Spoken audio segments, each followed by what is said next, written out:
ಪ್ರಾಣಃ ಸರ್ವಪ್ರಣೇತಾರಂ ಸರ್ವದೇವಾಂಸ್ತಥಾ ಗುರೂನ್ ಶ್ರೀರಾಘವೇಂದ್ರಾನ್ ವಂದೇಹಂ ಮಮ ಜ್ಞಾನಪ್ರದಾನ್ ಗುರೂನ್.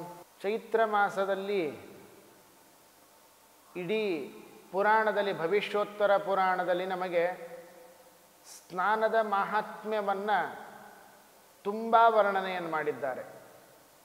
ಪ್ರಾತಃ ಕಾಲದಲ್ಲಿ ಎದ್ದು ಸಕಾಲಕ್ಕೆ ಪರಮಾತ್ಮನ ಪ್ರೀತಿಗಾಗಿ ದೇವರ ದಯೆ ನಮ್ಮ ಮೇಲೆ ಆಗಬೇಕು, ನಾನು ಗಳಿಸಿದ ಪಾಪ ಪರಿಹಾರ ಆಗಬೇಕು ಅಂತನ್ನುವುದಕ್ಕಾಗಿ ಅಯೋಧ್ಯೆಯಲ್ಲಿ ಇರುವ ಸರಯೂ ನದಿಯ ಒಂದು ಭಾಗವಾಗಿರುವಂತಹ ರಾಮತೀರ್ಥದಲ್ಲಿ ಸ್ನಾನವನ್ನು ಮಾಡಬೇಕು ಅಂಥೇಳಿ ಚೈತ್ರ ಮಾಸದ ಬಹುಭಾಗದಲ್ಲಿ, ಪುರಾಣದಲ್ಲಿ ಬರುವ ಬಹುಭಾಗದಲ್ಲಿ ಸ್ನಾನದ ಮಹಿಮೆಯನ್ನು ಬಹಳ ಅಚ್ಚುಕಟ್ಟಾಗಿ ಬಹಳ ಸುಂದರವಾಗಿ ನಮಗೆ ನಿರೂಪಣೆಯನ್ನು ಮಾಡಿಕೊಡ್ತಾರೆ.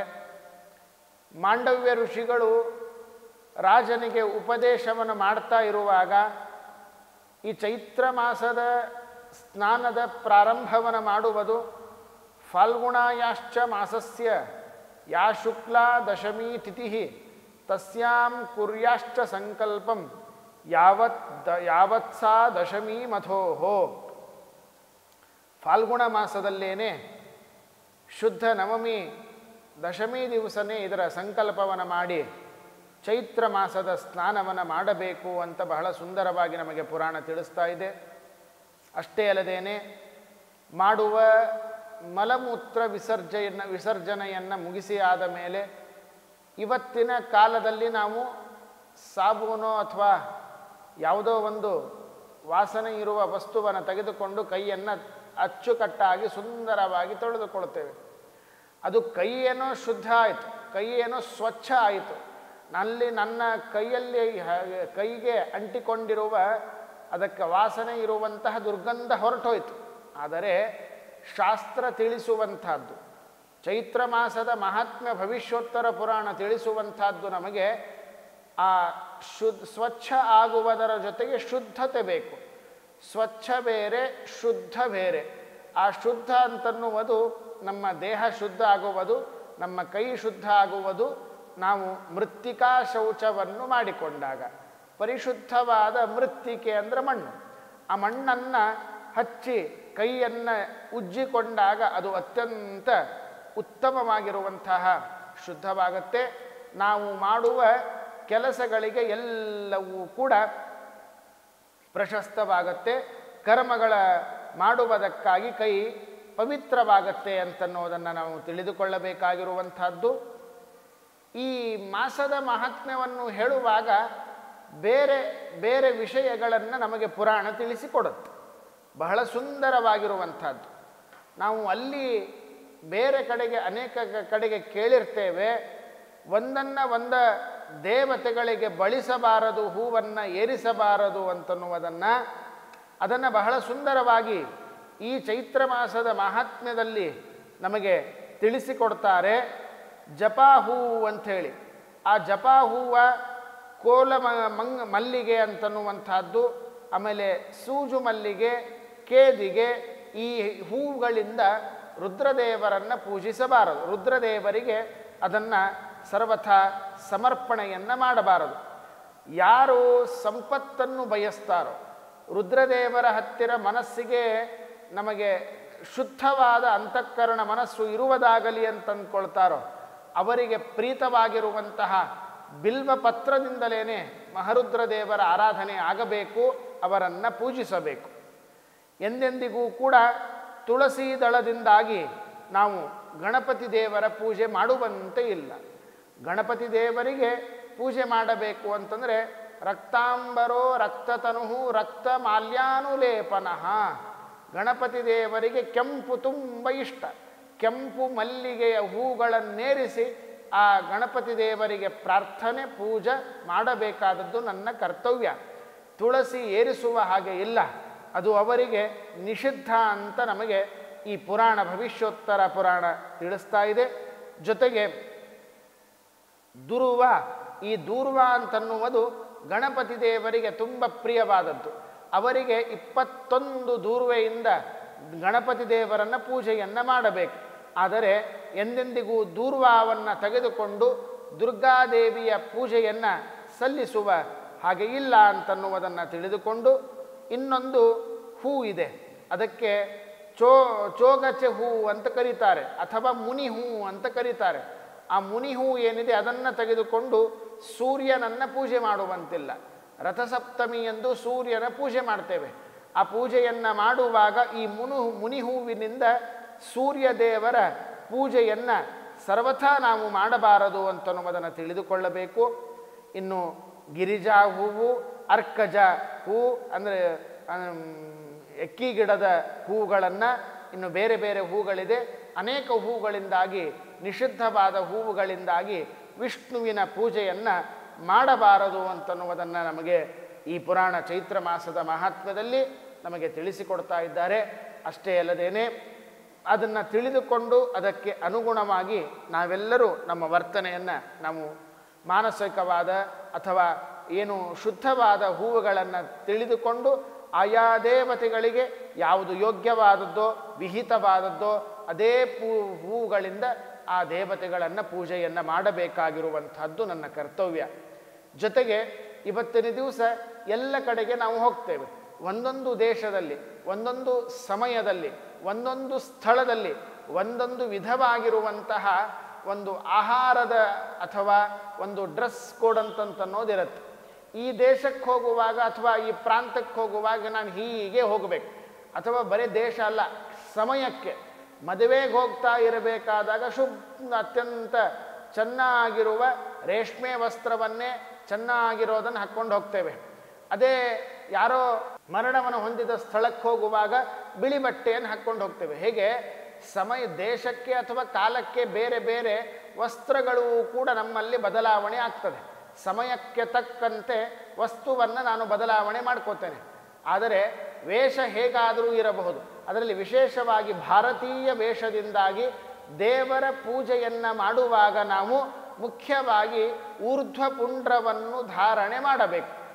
ನಮಗೆ ಯೋಗ್ಯವಾಗಿರುವಂತಹ ಆ ಪುಂಡ್ರ ಅಂತನ್ನುವುದೇನಿದೆಯೋ ಆ ಊರ್ಧ್ವಪುಂಡ್ರವನ್ನು ಧಾರಣೆ ಮಾಡಿಯೇನೆ ಎಲ್ಲ ಕಾರ್ಯಗಳನ್ನು ಮಾಡಬೇಕಾಗಿರುವಂಥದ್ದು. ನಮಗೆ ಯಾವ ವಿಧವಾದ ಪುಂಡ್ರವನ್ನು, ಆ ನಾಮವನ್ನು, ತಿಲಕವನ್ನು ಧಾರಣೆ ಮಾಡಬೇಕು ಅಂತ ನಮ್ಮ ಸಂಪ್ರದಾಯ ಉಂಟೋ ಹಾಗೆ ತಿಲಕವನ್ನು ಧಾರಣೆ, ಪುಂಡ್ರವನ್ನು, ಊರ್ಧ್ವಪುಂಡ್ರವನ್ನು ಧಾರಣೆ ಮಾಡೇ ನಾವೆಲ್ಲರೂ ಪೂಜಾದಿ ಕರ್ಮಗಳನ್ನು ಮಾಡಬೇಕು. ಇಲ್ಲವೇ ಪೂಜೆ ಮಾಡಿದ್ದೆಲ್ಲವೂ ಕೂಡ ವ್ಯರ್ಥವಾಗಿ ಹೋಗುತ್ತೆ. ಹೇಳ್ತಾರೆ ಪುರಾಣ ಬಹಳ ಸುಂದರವಾಗಿ ತಿಳಿಸುತ್ತೆ. ಏವಂ ವಿಧಾಯ ಪುಂಡ್ರಾಣಿ ಪಶ್ಚಾತ್ ಸಂಧ್ಯಾಂ ಸಮಾಚರೇತ ಶ್ರಾದ್ದಂ ಸಂಧ್ಯಾ ಜಪೇ ಹೋಮ ಸ್ವಾಧ್ಯಾಯ ಪಿತೃತರ್ಪಣಂ. ಕೆಲವು ಜನರಿಗೆ ಊರ್ಧ್ವಪುಂಡ್ರ ವಿಹಿತವಾಗಿದ್ದರೆ ಇನ್ನು ಕೆಲವು ಜನರಿಗೆ ಭಸ್ಮಧಾರಣೆ ಅದು ತಿಲಕಪ್ರಾಯವಾಗಿ ಇದೆ. ಅದರ ನಮ್ಮ ಅನುಷ್ಠಾನಕ್ಕೆ ಅನುಗುಣವಾಗಿ ತಿಲಕವನ್ನೋ ಅಥವಾ ಊರ್ಧ್ವಪುಂಡ್ರವನ್ನೋ ಧಾರಣೆ ಮಾಡಿ ನಾವು ಮಾಡುವ ಶ್ರಾದ್ದ ಕರ್ಮ, ಸಂಧ್ಯಾವಂದನೆ, ಹೋಮ ಹವನಗಳು, ದಾನ, ತೀರ್ಥಯಾತ್ರೆ ಇದೆಲ್ಲವನ್ನು ಮಾಡಬೇಕು. ಇಲ್ಲವೇ ನಾನು ಹೇಗೆ ಬೇಕೋ ಹಾಗೆ ಮಾಡ್ತೇನೆ ಅಂದರೆ ನಡೆಯೋದಿಲ್ಲ. ಮಾಡಿದ್ದೆಲ್ಲವೂ ಕೂಡ ನಮಗೆ ಫಲವೇ ಬರೋದಿಲ್ಲ. ಫಲವೇ ಬರದೇನೆ ಅದೆಲ್ಲವೂ ಕೂಡ ಪುಣ್ಯ ಸೋರಿ ಹೋಗುತ್ತೆ, ಪುಣ್ಯವೆಲ್ಲವೂ ನಷ್ಟವಾಗಿ ಹೋಗುತ್ತೆ. ಆ ಕಾರಣದಿಂದಾಗಿ ನಮಗೆ ಯೋಗ್ಯವಾದ ವಿಹಿತವಾದ ಪುಂಡ್ರಗಳನ್ನು, ನಾಮಗಳನ್ನು ಧಾರಣೆ ಮಾಡಿಕೊಂಡೇ ವಸ್ತ್ರ ಭಾರತೀಯ ವೇಷವನ್ನು ಧಾರಣೆ ಮಾಡಿಕೊಂಡು ದೇವರಿಗೆ ಪೂಜಾದಿಗಳನ್ನು ಸಲ್ಲಿಸಬೇಕು ಅಂತ ಹೇಳ್ತಾ, ಭವಿಷ್ಯೋತ್ತರ ಪುರಾಣದಲ್ಲಿ ರಾಮನನ್ನು ವಿಶಿಷ್ಟವಾಗಿ ಪೂಜೆ ಮಾಡಬೇಕು ಚೈತ್ರ ಮಾಸದಲ್ಲಿ ಅಂತ ಹೇಳ್ತಾರೆ. ಚೈತ್ರ ಮಾಸದಲ್ಲಿ ಹೇಗೆ ಮಾಡಬೇಕು ಅಂದರೆ ಷೋಡಶ ಉಪಚಾರದ ಪೂಜೆ. ನಾನು ಮೊದಲು ಹೇಳಿದೆ, ಇದು ಷೋಡಶೋಪಚಾರ ಪೂಜೆ ಅಂದರೆ ಬೇರೆ ಏನೂ ಅಲ್ಲ. ನಾನು ಒಬ್ಬ ವ್ಯಕ್ತಿಗೆ ತೋರುವ ಗೌರವದ ಮಾತು, ಹಿತವಾದ ನುಡಿ, ಪ್ರೀತಿಯಿಂದ ಹಾಕುವಂತಹ ಅವನಿಗೆ ಊಟಕ್ಕೆ ಹಾಕುವುದಾಗಲಿ, ಗೌರವದಿಂದ ತೋರಿಸುವಂತಹ ಅವನಿಗೆ ಗೌರವ ಸೂಚಕ ಮಾತುಗಳು ಅಥವಾ ನನ್ನ ಬಾಡಿ ಲ್ಯಾಂಗ್ವೇಜ್ ಅಂತನಬಹುದು, ಅದೆಲ್ಲವೂ ಕೂಡ ಇವತ್ತಿನ ಸಮಾಜದಲ್ಲಿ ಲೌಕಿಕದಲ್ಲಿ ನೋಡೋದಾದರೆ ಅದೇ ಪುರಾಣ ವಾಂಗ್ಮಯದಲ್ಲಿ ದೇವರಿಗೇನೆ ಸೂಚನೆ ಮಾಡುವಂತಹ ಇದೊಂದು ಗೌರವ. ದೇವರಿಗೆ ಕರೆದು ಕೂಡಿಸಿ ಅರ್ಘ್ಯಪಾದ್ಯ ಆಚಮನೀಯ ಸ್ನಾನಾದಿಗಳನ್ನು ಕೊಟ್ಟು ನೈವೇದ್ಯ ಅವನಿಗೆ ಕೊನೆಗೆ ಉತ್ತಮವಾದ ಸಾಷ್ಟಾಂಗ ನಮಸ್ಕಾರವನ್ನು ಮಾಡುವುದೇ ಇದೊಂದು ಷೋಡಶ ಉಪಚಾರದ ಪೂಜೆ. ಅದರ ಪರಿಚಯವನ್ನು ಸಂಕ್ಷೇಪವಾಗಿ ನಮಗೆ ಚೈತ್ರ ಮಾಸದ ಭವಿಷ್ಯೋತ್ತರ ಪುರಾಣದಲ್ಲಿ ತಿಳಿಸಿಕೊಡ್ತಾ ಇದ್ದಾರೆ. ತೀರ್ಥೇ ದೇವಾಲಯೇ ವಾಪಿ ಗೋಷ್ಠೇ ಪುಣ್ಯಸ್ಥಳೇ ಶುದ್ಧ ಲಿಪ್ತಾ ಭೂಮಂ ಗೋಮಯೇನ ತತಃ ಪದ್ಮಾನಿ ಲೇಖಯೇತ್. ಎಲ್ಲೇ ದೇವರ ಪೂಜೆಯನ್ನು ಮಾಡುವಾಗ ರಂಗವಲ್ಲಿ ಇಲ್ಲದೆ ಪೂಜೆಯನ್ನು ಮಾಡುವಂತೆ ಇಲ್ಲ. ನಾವು ರಂಗವಲ್ಲಿಯನ್ನು ಪೂಜೆಯನ್ನು ರಂಗವಲ್ಲಿ ಹಾಕೇನೆ ಆ ರಂಗವಲ್ಲಿಯ ಮೇಲೇನೆ ದೇವರ ಪೂಜೆಯನ್ನು ಮಾಡಬೇಕು. ಅನೇಕ ವಿಧವಾದ ಬಣ್ಣಗಳನ್ನು ತುಂಬಿ ಅತ್ಯಂತ ಸುಂದರವಾಗಿ ಅಲಂಕಾರವನ್ನು ಮಾಡಬೇಕಂತೆ ಹೇಳ್ತಾರೆ. ನಾವು ಒಳ್ಳೆ ತೀರ್ಥದಲ್ಲಾಗಲಿ ದೇವಾಲಯದಲ್ಲಾಗಲಿ ಅಥವಾ ಪುಣ್ಯಕ್ಷೇತ್ರಗಳಲ್ಲಾಗಲಿ ಎಲ್ಲೇ ದೇವರ ಪೂಜೆಯನ್ನು ಮಾಡಬೇಕಾದಾಗ ಭೂಮಂ ಗೋಮಯೇನ, ಮೊಟ್ಟ ಮೊದಲು ಗೋಮಯವನ್ನು ಹಚ್ಚಿ ಎಲ್ಲಿ ದೇವರ ಪೂಜೆಯನ್ನು ಮಾಡ್ತೇವೆ, ಎಲ್ಲಿ ಹೋಮ ಹವನವನ್ನು ಮಾಡ್ತೇವೆ ಅದು ಶುದ್ಧಗೊಳಿಸಬೇಕು. ಶುದ್ಧಗೊಳಿಸಿ ತದನಂತರದಲ್ಲಿ ನಾವು ಹೋಮವನ್ನು ಮಾಡಬೇಕು, ಪೂಜೆಯನ್ನು ಮಾಡಬೇಕು. ಇವತ್ತು ನಾವೆಲ್ಲರೂ ಎಚ್ಚರದಿಂದ ಇದನ್ನು ವಹಿಸಬೇಕಾಗಿರುವಂಥದ್ದು. ಸೀತಾದೇವಿಯ ಜನ್ಮದ ವೃತ್ತಾಂತವನ್ನು, ಸೀತಾದೇವಿಗೆ ಜನ್ಮ ಅಂತ ಹೇಳಬಾರದು, ಸೀತಾದೇವಿ ಸಾಕ್ಷಾತ್ ಮಹಾಲಕ್ಷ್ಮೀ ದೇವಿ ಮಹಾತಾಯಿ. ಅವಳು ಜನ್ಮ ಅಂದರೆ ಅವತಾರ. ಸೀತಾದೇವಿ ಹೇಗೆ ಭೂಮಿಯಲ್ಲಿ ಅವತಾರವನ್ನು ಮಾಡಿದಳು ಅಂತನ್ನೋದನ್ನು ವಾಲ್ಮೀಕಿ ರಾಮಾಯಣದಲ್ಲಿ, ಆದಿರಾಮಾಯಣದಲ್ಲಿ, ಸಂಗ್ರಹ ರಾಮಾಯಣದಲ್ಲಿ ಆ ಕಥೆಯನ್ನು ಕೇಳುವಾಗ ಅದನ್ನು ಅವಳ ಕಥೆಯನ್ನು ಕೇಳುವಾಗ ನಾವು ಕೇಳ್ತೇವೆ. ಏನಂದರೆ ಆ ಜನಕ ಮಹಾರಾಜನಿಗೆ ಮಕ್ಕಳೇ ಇಲ್ಲದೆ ಇರುವಾಗ ನೀನು ಪುತ್ರಕಾಮೇಷ್ಠಿ ಯಾಗವನ್ನು ಮಾಡು ಅಂತ ಸೂಚನೆ. ಪುತ್ರಕಾಮೇಷ್ಠಿ ಯಾಗವನ್ನು ಮಾಡು ಅಂತ ಹೇಳುವಾಗ ಆ ಯಾಗವನ್ನು ಮಾಡು ಅಂದರೆ ಹೋಮವನ್ನು ಮಾಡಬೇಕು. ಸ್ಥಂಡಿಲವನ್ನು ದೊಡ್ಡ ಇಟ್ಟಿಗೆಯನ್ನು ತರಿಸಿ ಆ ಒಳ್ಳೆ ಉತ್ತಮವಾದ ಹೋಮದ ಕುಂಡಲವನ್ನು ಮಾಡಿ ಹೋಮವನ್ನು ಮಾಡಿದರೆ ಆಯಿತು. ಭೂಮಿಯನ್ನೇ ಕಗಿಸಬೇಕು ಆ ವ್ಯಕ್ತಿ.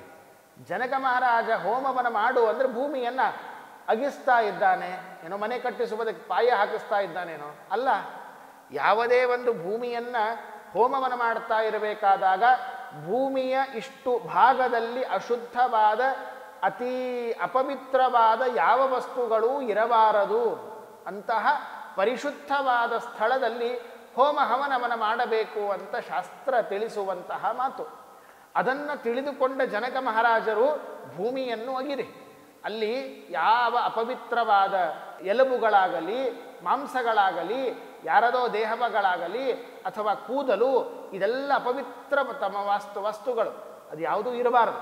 ಅದನ್ನು ತೆಗೆದು ಶುದ್ಧ ಮಾಡಿ ತದನಂತರದಲ್ಲಿ ಆ ಭೂಮಿಯಲ್ಲಿ ಯಜ್ಞಯಾಗವನ್ನು ಮಾಡೋಣ ಅಂತ ಜನಕ ಮಹಾರಾಜರು ನಮಗೆ ತಿಳಿಸಿಕೊಡ್ತಾರೆ. ಅವರ ಕಥೆಯಲ್ಲಿ ನಾವು ಕೇಳ್ತೇವೆ. ಆಗ ಅಗಿಯುವಾಗ ಭೂಮಿಯನ್ನು ಪವಿತ್ರಗೊಳಿಸುವಾಗ ಸಿಕ್ಕವಳೇನೆ ಸೀತೆ. ಸೀರತ ಏವ ಜಾತ. ಭೂಮಿಯನ್ನು ಎದುಕುವಾಗ, ತೆಗೆಯುವಾಗ, ಅಗಿಯುವಾಗ ಸಿಕ್ಕವಳು.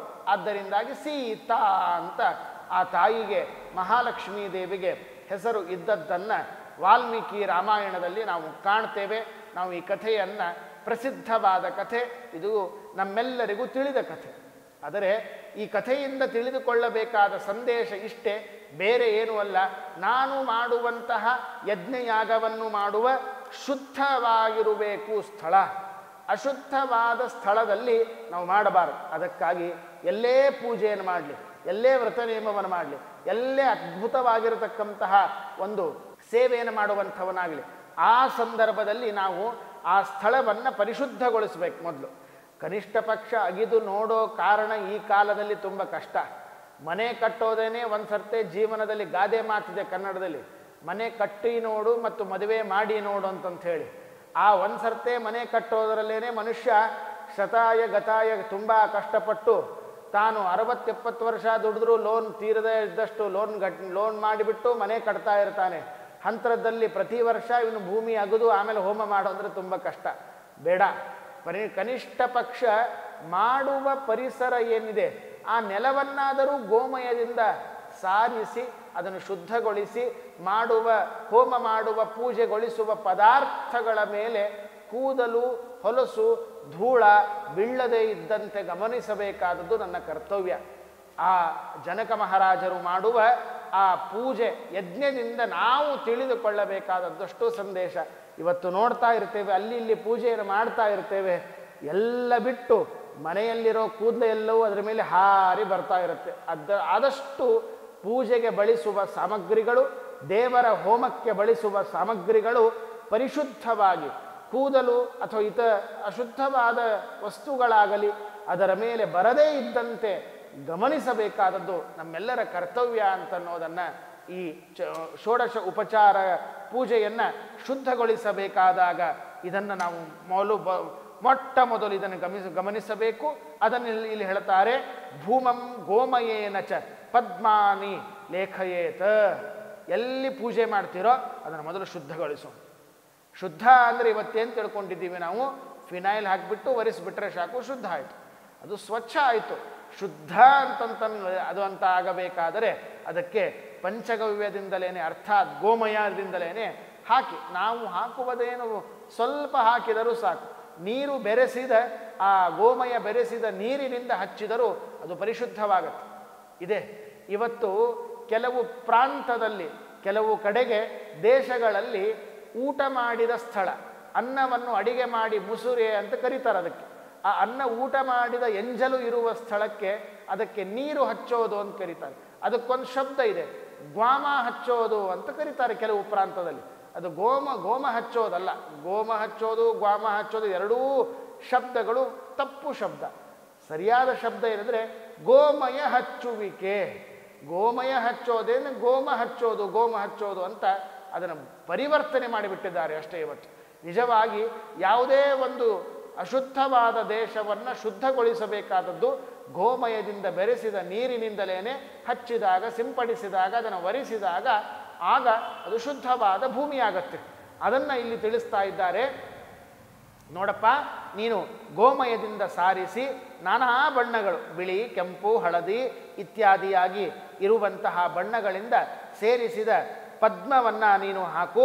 ಬೇರೆ ಬೇರೆ ಅಚ್ಚುಕಟ್ಟಾದ ಸುಂದರವಾದ ರಂಗವಲ್ಲಿಯನ್ನು ಹಾಕಿ ಅಲ್ಲಿ ದೇವರಿಗೆ ಅತ್ಯುತ್ತಮವಾದ ಆಸನವನ್ನು, ನಾನು ಹೇಗೆ ಕೂತ್ಕೊಳ್ಳೋದಕ್ಕೆ ಸಜ್ಜಾದ ಸುಂದರವಾದ, ಇವತ್ತು ಒಂದು ನನ್ನ ಜನ್ಮದಿನ ಅಥವಾ ನನ್ನ ಮನೆಯಲ್ಲಿ ಯಾವುದೋ ಒಂದು ಉತ್ಸವ ನಡೀತಾ ಇದೆ, ಉಪನಯನ ನಡೀತಾ ಇದೆ, ವಿವಾಹ ನಡೀತಾ ಇದೆ, ಆ ವಧುವರರಿಗೆ ಆ ವಟುವಿಗೆ ಕೂಡೋದಕ್ಕಾಗಿ ಹೇಗೆ ನಾವು ಒಳ್ಳೆ ಆಸನವನ್ನು ತೊಗೊಂಬರ್ತೇವೆ. ಸಾಧಾರಣ ನಾವೆಲ್ಲ ಕೂಡೋ ಪ್ಲಾಸ್ಟಿಕ್ ಚೇರ್ ಹಾಕ್ತೀವ? ಇಲ್ಲ, ಇಲ್ರಿ, ಒಳ್ಳೆ ಚಲೋ ಆಸನ ಚೆನ್ನಾಗಿರೋ ತೊಗೊಂಬರ್ರಿ, ಡೆಕೋರೇಷನ್ ಮಾಡಿಸ್ಬೇಕು ಅಂತಿಂತೀವಲ್ಲ. ಹಾಗೆ ನಾವು ಕೂಡ ದೇವರಿಗಾಗಿ ಮೀಸಲಾಗಿರುವ ಒಂದು ಭವ್ಯವಾದ ಆಸನವನ್ನು ನಾವು ನಿರ್ಮಾಣವನ್ನು ಮಾಡಬೇಕು. ಭವ್ಯ ಅಂತನ್ನೋ ಶಬ್ದಕ್ಕೆ ಮತ್ತೆ ನಾನು ಜ್ಞಾಪಕ ಮಾಡಿಕೊಡ್ತೇನೆ ನಿಮಗೆ.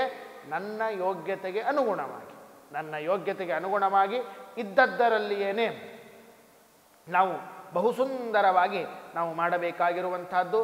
ಆ ದೇವರನ್ನು ಕೂಡಿಸಿ ಸ್ನಾನವನ್ನು ಮಾಡಿಸಬೇಕಾದರೆ ಎಷ್ಟು ಸುಂದರವಾಗಿ ಭವಿಷ್ಯೋತ್ತರ ಪುರಾಣ ಹೇಳುತ್ತೆ ನೋಡಿ. ಚೈತ್ರ ಮಾಸದ ಮಹಾತ್ಮದಲ್ಲಿ ಎಷ್ಟೆಲ್ಲ ನದಿಗಳಿಂದ ನೀರು, ಗಂಗಾ, ಯಮುನಾ, ಗೋದಾವರಿ, ಸರಸ್ವತಿ, ನರ್ಮದಾ, ಸಿಂಧು, ಕಾವೇರಿ, ಸರಯೂ ನದಿ, ಗಂಡಕಿ, ತಾಮ್ರಪರ್ಣಿ, ಭೀಮರತಿ, ಕೃಷ್ಣವೇಣಿ, ಹೀಗೆ ದೊಡ್ಡ ದೊಡ್ಡ ದೊಡ್ಡ ನದಿಗಳಿಂದ ನೀರುಗಳನ್ನು ತಂದು ದೇವರಿಗೆ ಪೂಜೆಯನ್ನು ಮಾಡಬೇಕಂತೆ.